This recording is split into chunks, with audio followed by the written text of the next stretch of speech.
I happen to know a little bit about margins. Margins is what we're going to be talking about today, and I'm a professional when it comes to margins. Not exactly the kind of margins that I want to speak to that's happening in our hearts, but the kind of margins that are just to the left of us when we are driving. I know more about those margins now than I used to. I used to travel with these guys that built custom motorcycles. They built me a custom motorcycle. He was a really, really good friend of mine. And we would load up and go to these rallies, and I would just tag along with them. One of my bikes was one of the bikes in the trailer. Here's a picture of the rig that we would load up in. I just grabbed this off of social media, so disregard where they're going to next. But that truck is what we would be riding in, and then that's a 34-foot trailer, and in that trailer is about a dozen custom bikes, and there's a 1932 like rat rod. It's the coolest car I think that's ever been driven, and this is what we would roll in, and when we get there, this is kind of what we spread out. There's that hot rod. We're selling swag, and so we go to rallies like Sturgis and Daytona, and we would go to these places, and we would set up shop, and we would hang out. Well, one time we went to Digby, Canada. And we went to Canada from Dayton, Ohio, and we got there, had a phenomenal trip, and we're on the way back somewhere on the East Coast, probably around New York, and Pat, the guy who owns everything, and it's his company, he asked me a question that if only I could go back and answer differently. He said, "Dustin, do you want to drive?" And I thought, I want to be a team player. I want to be a part of this. Everybody's chipped in. I'm the only person who hasn't drove. Clearly, he recognizes that, and he says, "Dustin, do you want to drive?" And in a moment of just absolute, I lost my mind. I said, "Sure, man." I'd never driven a truck like that. I've certainly never driven a load like that. And so we're somewhere, it's about 2 o'clock in the morning. Those that have driven with me, I really don't want to hear an amen from my family that's in the back. If I could avoid that, it would mean a lot to me. But I am somewhat of a distracted driver. Yeah, I was expecting that, yeah.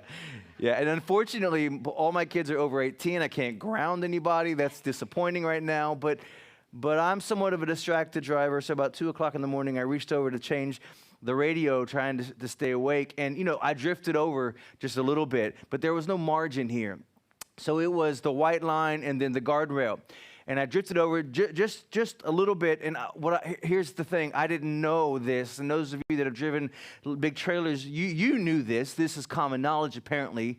But if you jerk the wheel back, then your trailer goes towards the rail. You know what I'm saying? So I jerked this way, trailer goes this way, and I ripped off the wheels off the side of the trailer, ripped a hole down the side of the trailer somewhere in New York at about 2 o'clock in the morning. I know a little bit about what happens whenever we don't leave margin for air. In fact, they stranded us on the side of the road, and it was a costly reality that there's something that happens when you don't leave room for any air. The slightest little thing happens, and it could be catastrophic. See, margin in our lives is the space between our load and our limits. The space in between our load and our limits. You know that moment when you're like, I'm at the end of my rope. Well, margin is the space that we leave so that when our kids do something that we think is annoying, we don't lose our mind on the reality of all the things that are actually heavy on our hearts. Margin is the space between our load and our limits. And I am learning a whole lot about margin. In fact, my wife and I were away at a little couple-night getaway in, what's the name of the town, baby? Nevada City. We went to Nevada City. There's a little Airbnb that we try to get away in every now and again. And I got that book that I shared earlier, and I began to read it. And I was literally just a couple pages in, and tears streaming down my face as I realized how poorly I navigate my life in a way that leaves margin. I actually like living hard. I like going fast. I'm the kind of guy that when I go on vacation, I don't know how to sit down. Like my wife is a wonderful beach person. The beach stresses me out because I'm like, well, where are we going to eat? Well, we just ate, but we're going to eat again in a couple hours. We should already know when we're going to eat. What are we doing tomorrow morning? Are we getting up? Are we going to, like, I got to know what this, I don't even want to schedule. I just want to be doing something. And I read this book and I'm like, I'm just no good at creating this space in my life. And the more I read and the more I studied, because the reading took me to a study, and the study revealed to me that actually this is somewhat of an epidemic across the globe. And actually, it's very dangerous when the church adopts lifestyles that leave very little margin in our lives, because that's typically where God wants to speak and work. And God has a way of speaking in whispers. He speaks in still small voices. He speaks whenever we say, we still our hearts. That's when we know that he's God, as Psalm 46 said. I want to talk to us a little bit today, beginning a series that's going to stretch 4 weeks about margin in our lives. And you should know in advance that this is something that I'm in the middle of. And so as I'm preaching this is another one of those messages that I've got all the fingers pointed this way, and I'm just hoping that as I process this out loud that someone in the room goes like, yeah, I needed that help too. Let's get into it. In Ephesians chapter 5, in verse 15, it says this. It says, look carefully then how you walk, not as unwise, but as wise. I think that's a phenomenal place to start. We want to live lives of wisdom. We want to live wise lives. So how do we do that? Verse 16 says, making the best use of time. We live wise lives when we make the best use of time, because the days are evil.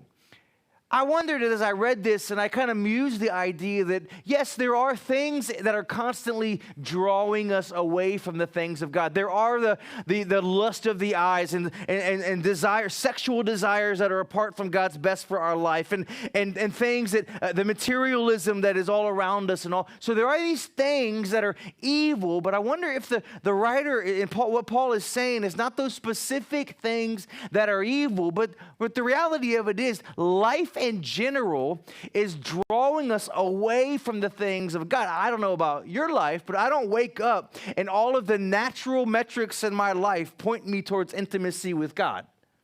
In fact, all the natural metrics in my life pull me away from the things of God. It's as if the writer is saying, if you were to lift like a sail of our life is blowing us away from the things of God and towards our own things. And therefore, life is trying to pull us in a direction contrary to God's best. Therefore, the writer says it's evil compared to what Jesus wants to do in our life. And so if we leave our days to just happenstance, we will likely be blown away from the things of God. So when we want to live wise lives, then we have to be mindful about how we spend our time. I like verse 17 adds yet another layer to it. Let's read all three verses. In verse 15, it says, look carefully then how you walk, not as unwise, but as wise. Verse 16 says, making the best use of the time because the days are evil. And then verse 17, therefore, when we see the word therefore, we have to look and see what it's therefore. So if we were to see what it's there for, when we make the best use of our time because the days are evil, we're not foolish and we can understand what the will of the Lord is. Can I just tell you, if you're just not thinking and not mindful about discovering the things of God, you will, it's not likely just going to be dropped in your lap. It's going to be a system of habits and disciplines that allow us to more deeply understand what the will of the Lord is. Life is going to blow you away from the things of God. We've got to be mindful of how we spend our time. How mindful are you of how you spend your time in the context of knowing what the will of the Lord is? Let me say it the honest way, the way that I'm in the middle of. How mindful am I? How intentional am I to be mindful of understanding the will of the Lord by how I spend my time? Mary Oliver is a poet, and she says this: attention is the beginning of devotion.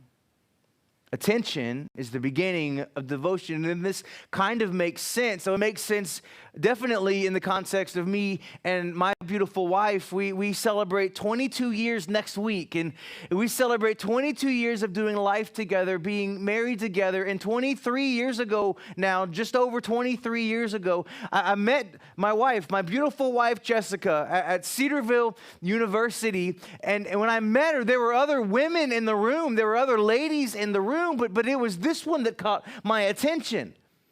This is the one that I couldn't stop thinking about. This is the one that I kept talking to till 3 and 4 o'clock in the morning. There were other women on campus, but this one captured my attention. And when something captures our attention, it ultimately leads to devotion. And that's where connection really comes from, is from devotion. But you'll never be devoted to something unless first it completely captures your attention. Does Jesus have my attention?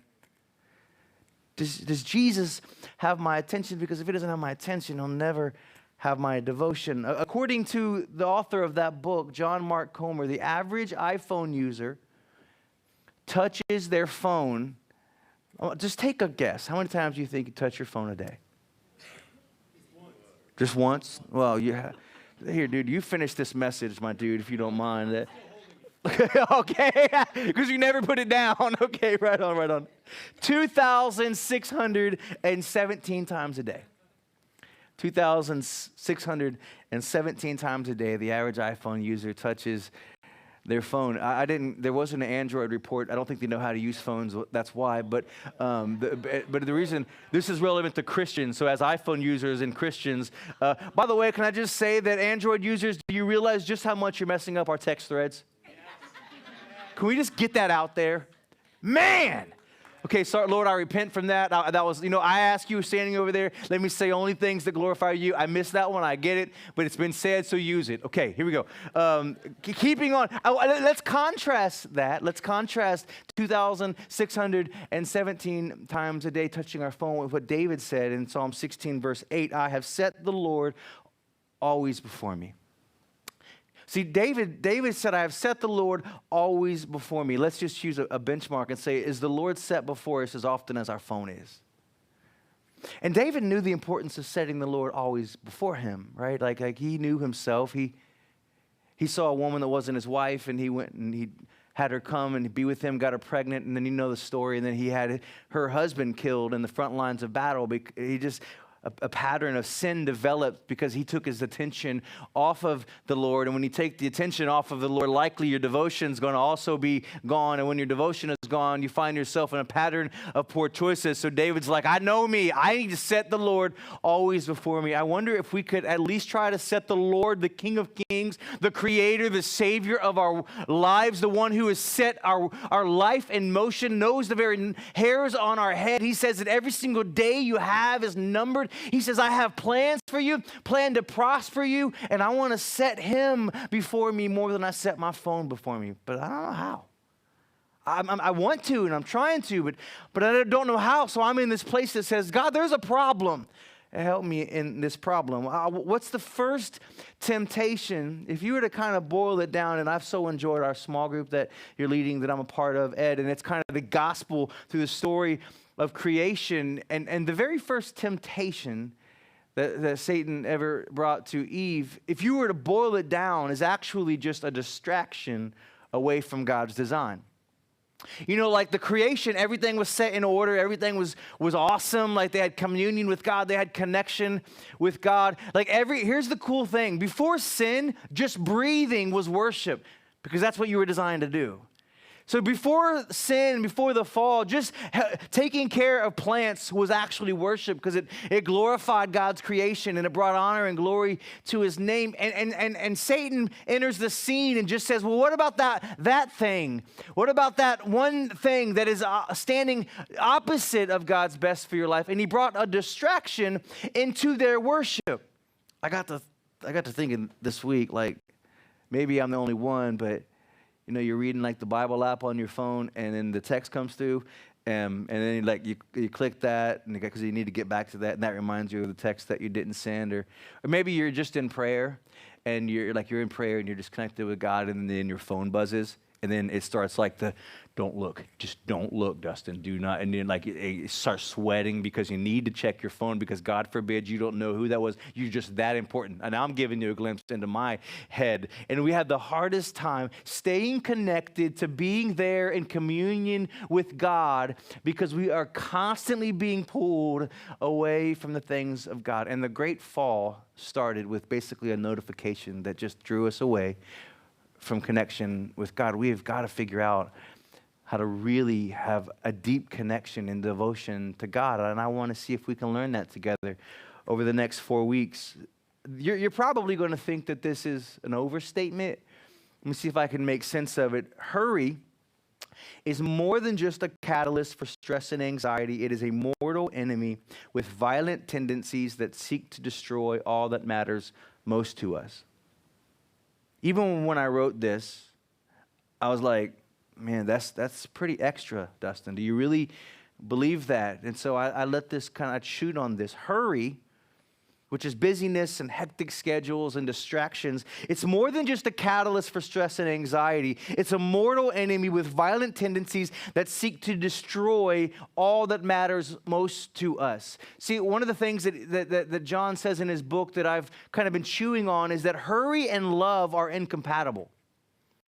Hurry and love are incompatible because love takes time. And if you're always looking for the quickest way to say something and you're never giving time to the relationships that matter most to you, likely that's not a very healthy relationship because love and hurry are incompatible. Sometimes it takes time to really wrestle through something together. And if hurry and love are incompatible, then hurry is actually drawing us away from the things that really need our attention the most.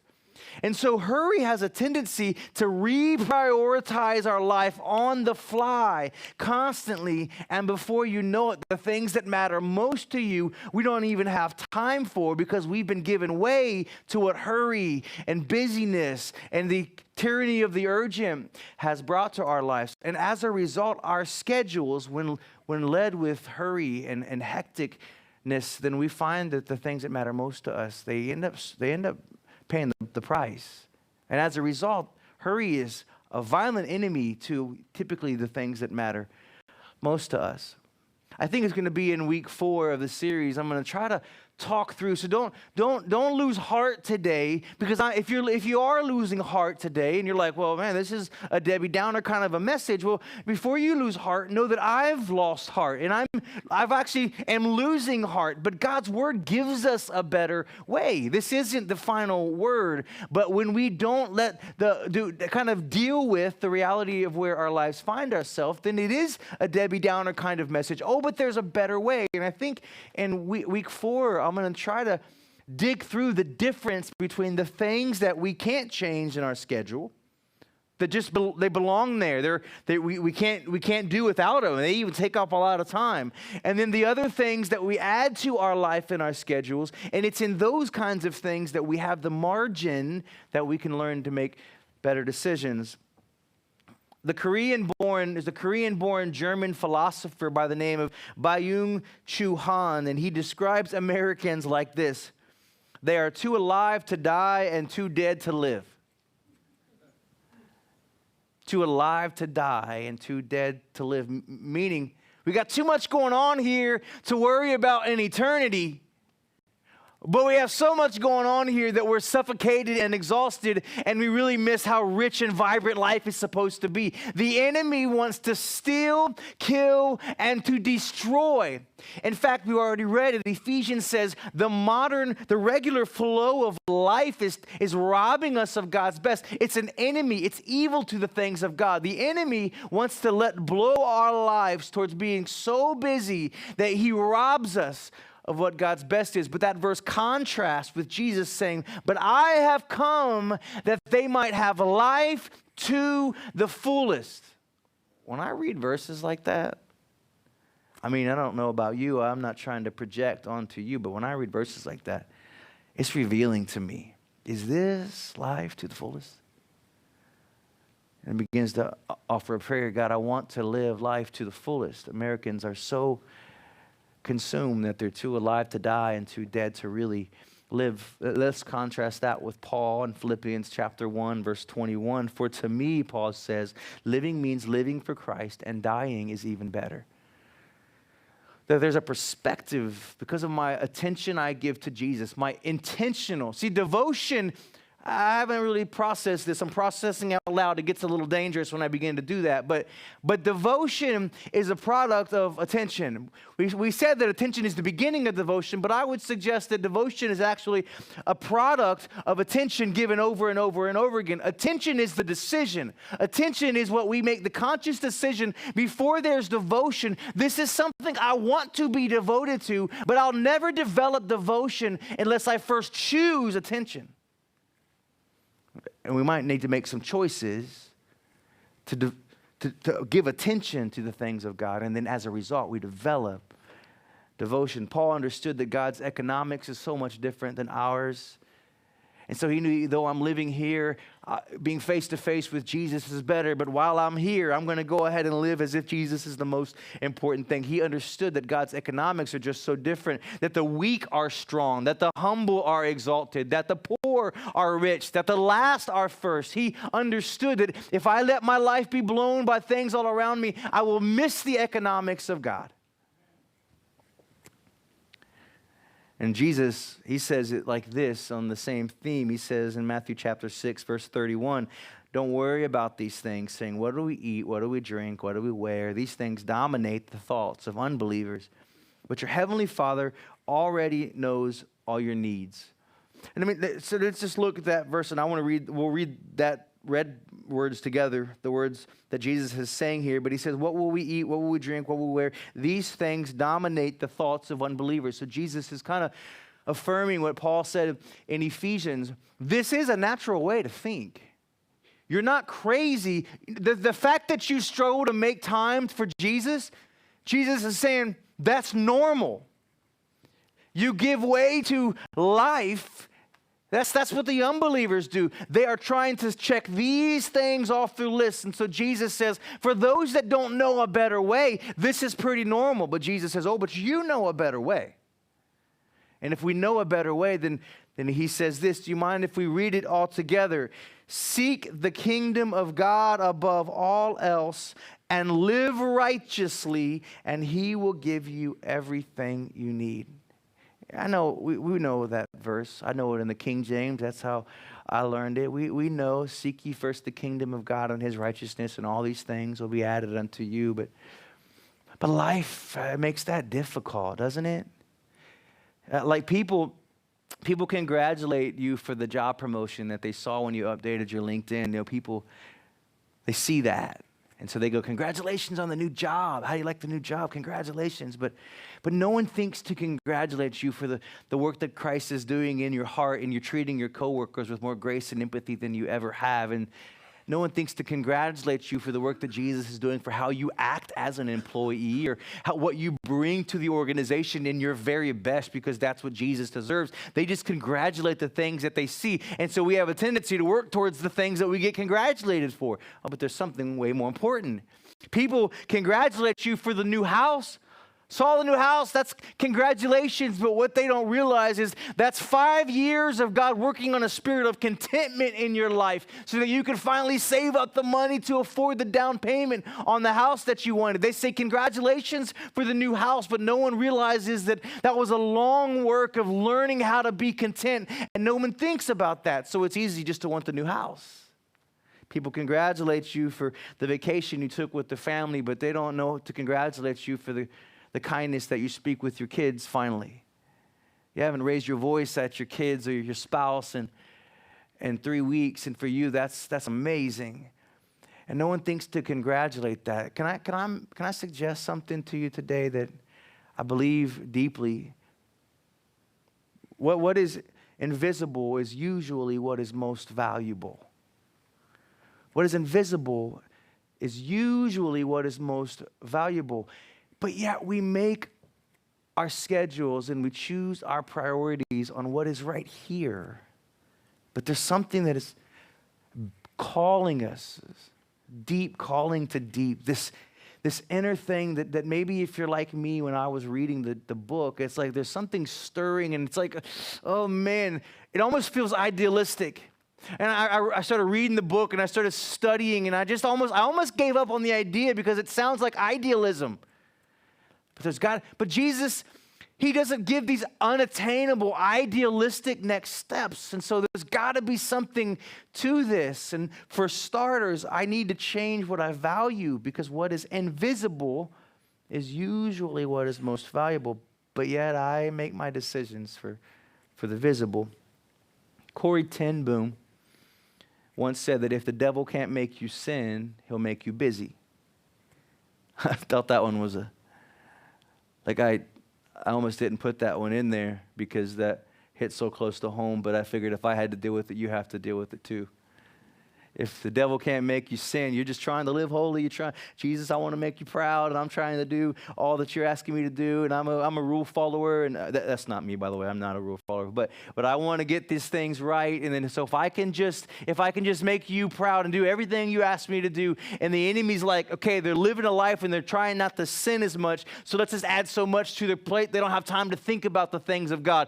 Mission accomplished. See, Corrie ten Boom knew there's a direct connection to the pace of our life. Like sin disconnects us from God. Hurry disconnects us from God. Because hurry makes it to where we don't have time to give him attention. And if we don't have time to give him attention, we're likely not giving him our devotion. And if we don't have time to give him our devotion, we're likely disconnected from our very souls. And if he can't make you sin, he'll make you busy.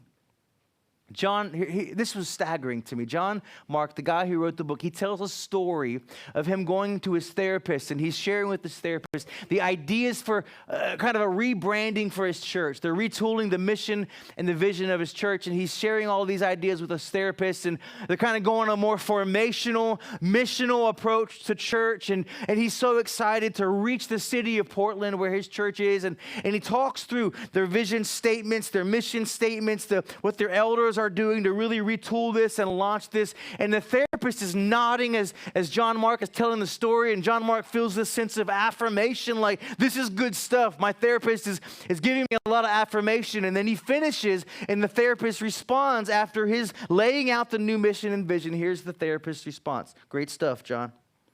The number one problem, though, you will face is time. Oh, but not your time. The people in your church are just too busy to live emotionally healthy, spiritually rich, and truly vibrant lives. It's a great model. But the folks that come to your church, they just want to take the least that they can take. And if you just got to make this really quick, get them in and out, they don't really want to change the city. They just want it to be as convenient as possible. That was what the therapist said. Now, of course, we know that is not true for us. I mean, that therapist had no idea what he was talking about for us. Converge, amen? Amen. I appreciate the amen. We can miss the great plans and great strategies to reach a city for the sake of Jesus. But I don't have time to really invest in it in a way that sees this mission and vision become a reality. Author and pastor John Ortberg, he said, for many of us, the great danger is not that we will renounce our faith. It is that we will become so distracted and rushed and preoccupied that we will settle for a mediocre version of it. You know, you're not moved by John Mark's story with him and his therapist. You don't know much about John Ortberg, and maybe you're not a fan of his, and so that doesn't move you. What about 20,000 Christians that were surveyed? There's 20,000 Christians that were surveyed at a university, South Charleston University. Why is it that church involvement is declining? Why is it that the overall spiritual temperature, spiritual maturity of a body of believers continues to decline? And they're drawing that decline from the fact that it's so hard to get people to plug in and get involved and to take it to a deeper level and to be faithful and generous with their giving. And so there's an overall just sense that church attendance is declining. In fact, when I was being raised, church, if you were a regular church attender, it was every week you went. went. You went 4 times a month if you were a regular church attender, and you just missed when you were on vacation. And when at my church that I was raised in, when you missed a week, they assumed you were on vacation. If you missed 2 weeks, they were like they were backslidden is the word that we knew how to use. If you missed 2 weeks, I was at a conference in Atlanta a few weeks ago. Regular church attendance now is 1 time a month. We consider people regular attending in church leadership when they attend once a month in South Charleston University. It's like, what is this? Why is this happening? And they pulled 20,000 Christians to try to understand that here is the results of that survey. I'll put them on the screen. We'll read it together. Here's a 5-step process. Number 1, Christians are assimilating to a culture of busyness, hurry, and overload. This leads to God becoming more and more marginalized in their lives. This leads to a deteriorating relationship to God. In our message right now, we'd say a lack of devotion consequential to a lack of attention. Number 4, that leads to Christians becoming even more vulnerable to adopting secular assumptions about how to live. And then number 5, this leads to more conformity to a culture which embraces busyness, hurry, and overload, and the cycle begins again. And here's the thing. Don't misunderstand me. I love culture. It's part of our vision statement.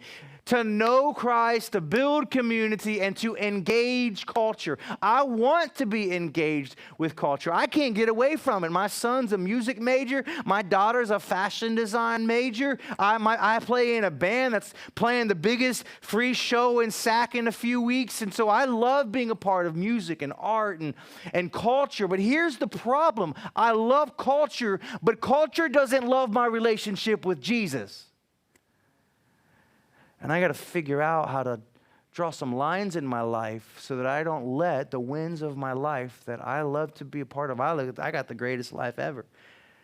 But apart from the Spirit of God, my life is blowing me away from the things of Jesus. And I would say, I might even agree with South Charleston University that we have a lot of work to do to anchor ourselves in what matters most so we don't give way to a way of life that is so counter the culture and the kingdom of God.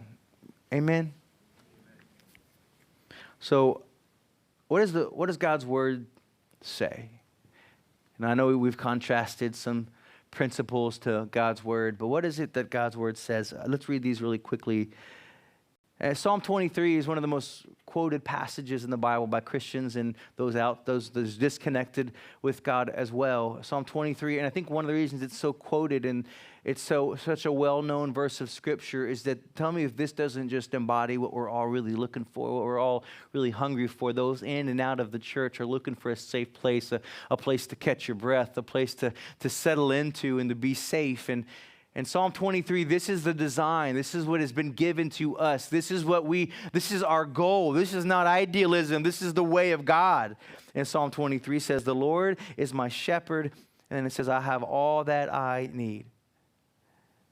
I think those in and out of the church are just trying to find some contentment, to break the hustle and the grind, to try to get the next big thing. And trust me, I know this is the most preaching at me thing I've said all day. I am a hustler. I am a grinder. If I want something, I'm going to figure out how to get it. That's just how I'm wired, and it's killed me sometimes, and it's rocked my priorities at a foundational and systemic level. And that the way of God is, if the Lord is my shepherd, I got everything I need. He says he lets me rest in green meadows. Both sides of those in and out of the church, that's what we're looking for, right? He lets me rest in green meadows. He leads me beside peaceful streams. Am I the only person that there's something about moving water that when I'm near it, I'm like, oh, I love this. Whether it be an ocean or whether it be a stream or a brook or a creek even. Like this, it's just something peaceful about it. If you're like me, I even sleep with the noisemaker that creates this sound because there's something peaceful about it. And Jesus knows, I'll take you where your soul just simply goes, ah. The only thing that would make this better is if it says, I have all that I need. He lets me rest in green meadows. He takes me for a ride on a Harley Davidson. That would one up the peaceful stream for me. But the principle is that everyone is looking for a place to go. And so we read this verse, and it's drawing us, it's beckoning us towards this way of life. And then it ends with, He renews my strength. He lets us catch our breath. He lets us decompress. I got an old 65 rat rod Chevy that it's on airbags, and when I get to where I'm going to go, I drop the air in the bags, and when I do that, the whole truck goes ksh. And every time I do that, I go, if only I could do that to me. You know, like ksh. And yet that's the way of what Jesus is saying in Psalm chapter 23. Psalm 46, verse 10. Do you want to know He's God? We got to be still. Do you want to really understand God? And you got to be still.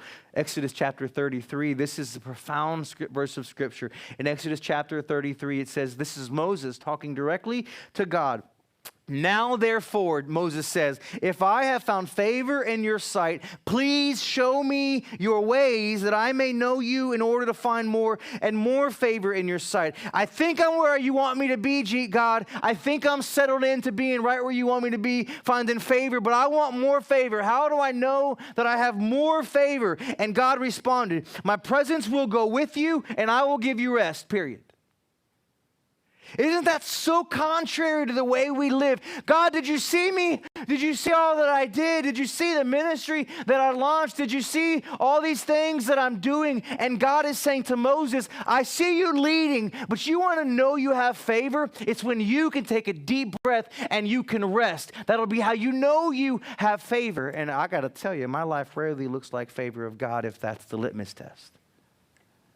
It follows up in Isaiah Chapter 26, you will keep in perfect peace all who trust in you, all whose thoughts are fixed on you. And you see that one? Like, when I fix my heart and my attention on you, you will keep me in perfect peace.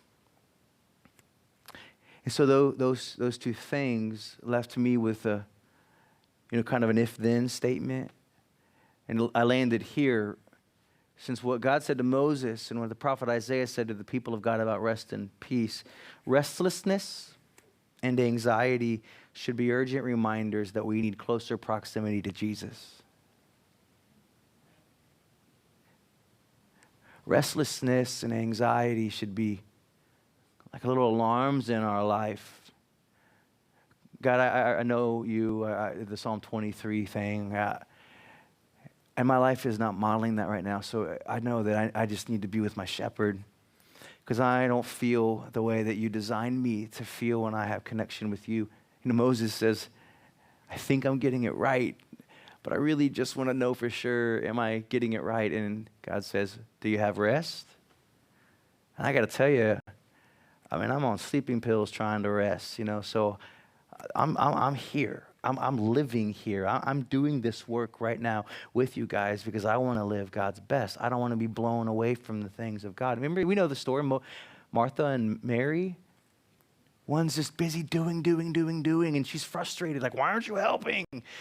And Jesus says, she's doing exactly what she's supposed to do, and that is just be with me. We need to just do a little more carving out some time and being with Jesus. So where do we start? I actually had 2 points at the end of this message. I'm just going to do one of them for the sake of time. Where do we start? Well, I hate to say it. I don't have this is like a plug and play.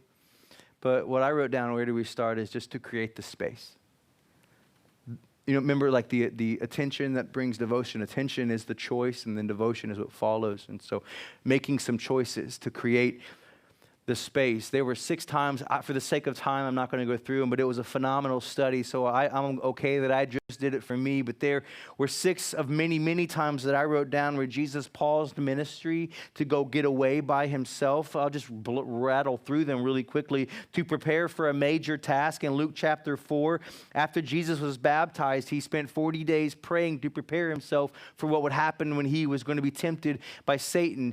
Jesus knew he needed to get away to prepare prepare for what life had in store. And the second thing is that he needed to prepare, or recharge after hard work. In Mark chapter 6, Jesus sent the 12 disciples out to do ministry. And when they got back, he said, now you guys need to go recover and get by yourself and pray. Mark chapter 6, verse 30. And thirdly, when he got a way to work through grief. Why? Because emotions matter. And John the Baptist was beheaded, and Jesus needed to get away to be able to say, I don't know how to process what I feel right now, but you and I, we don't got time to feel. We just got to pull ourselves up from the bootstraps. We just got to hammer down, and we got to keep going. Jesus knew that will never work.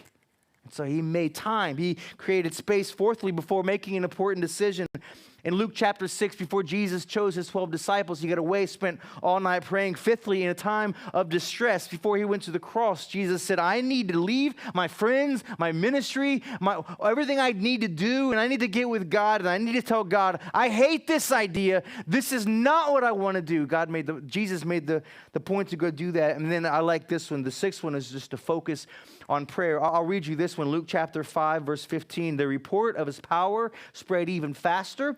Talking about Jesus, and vast crowds came to hear him preach and to be healed of their disease. And verse 16, but Jesus often withdrew in the wilderness for prayer. I love that. It's on the heels of, as crowds gathered, as there were healings to be done, as there were texts to answer and emails to respond to and meetings to be had, and Jesus' ministry is thriving, Jesus says, I need to get away by myself because this is important to me.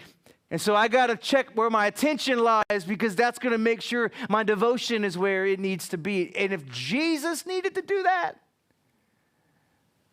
I don't even need to finish that. I do. Maybe you do. This is, if you need to know a place to start, how can I do that? What does that look like? I wanted to give you a resource. Most of you probably have this, but just in case you don't, I wanted to show it to you. This is a resource at Bible.com. I don't know if it looks pretty good up there. Like, this is the Bible app. The specific one that I wanted to show you is just because it's got a lot of resources in it. If you're in that place where you're like, I want to make some next steps, I want to make some intentional sort of lines in the sand, this is a great place to start. What's so cool about this specific one is Craig Groeschel and his team at Life Church developed this app. It's been downloaded like hundreds of million times. There's 9 million 4.5 for 5-star reviews on the App Store just for this app alone. And what's cool is it's also, you can connect with your friends. So you can do a devotion with someone in another state or in another row, and you have these questions at the end of it, and you can check in. You can say, man, how did you feel about number 2? And it's a phenomenal way to make a decision to try to get connected into the Word of God. And this makes it very easy. You can do it while you're using the restroom. You can do it while you're on break. You can do it while whatever you're doing. Open up your Bible. When you open up the Bible, the first thing you'll see is a verse of a day.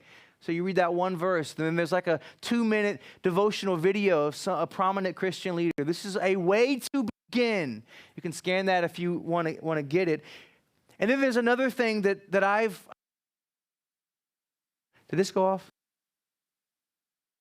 There's another thing I just started doing because it's helping me. Attention spans and me, we're not friends. And so I don't, maybe you relate to this, but you're like in the middle of prayer and you are just touching heaven, and you realize that for the last 2 minutes you were just figuring out where you're taking your family to dinner later that night, and you don't even know exactly where you stopped praying, or maybe even worse, if you're like me, you're praying and the worst, most ungodly thought about something or someone, and like you end up like, oh, I forgot about that. Satan is trying to unravel that time. So I like guided meditations. That's something I'm using because it helps keep me on track. If you're interested in it, basically, this Bible app has devotionals that are guided meditations. showing us how to focus on our breathing, that when we are distracted, we just notice it. We don't have to feel any condemnation because of it. And it walks us through speaking God's word over our lives. Maybe that's something you want to do. I wanted to show you how to find those. So this is a video from my app, my phone. Disregard, I'm not good at answering texts and emails and phone calls, as you can see there. But up there is the Bible app. You'll click that. And then here, right here's the home pages where you can find the verse of the day. There's all kinds of stuff here. But if you search it, it'll go right there, and you'll search guided meditations in the Bible app. And this is what's so cool. When you get to guided meditations, this is all plans. You click plans in the top, right? Yeah, boom. And then this is all of the guided meditations. Anything from 3 days, most of them are 3 days. So it's a 3-day plan. And if you miss a day, you just pick up the next day. And these are Bible plans to just speak God's word over your life as you create the space. This has been helpful for me. This is a spiritual discipline that I am using to help make the most of my time with God, and I thought maybe you could use that. We need to start by making the space.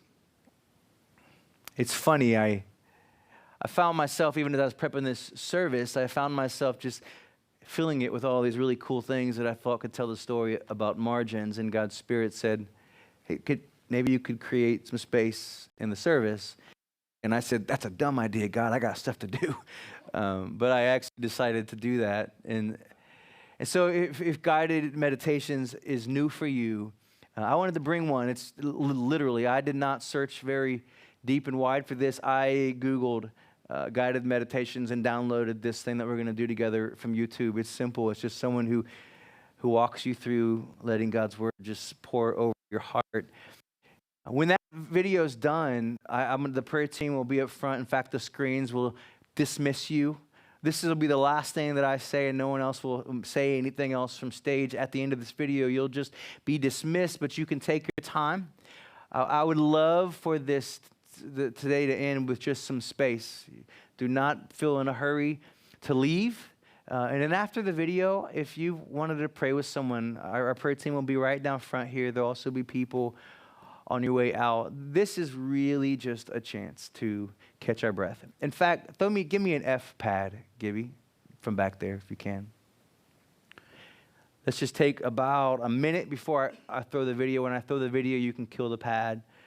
Let's just ready ourselves for some space with Jesus.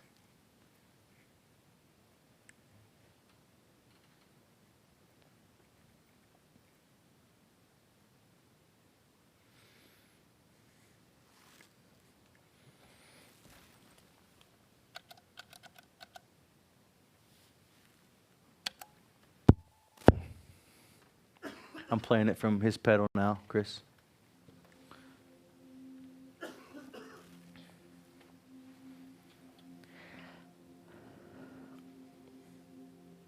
Spirit of God, I pray that you would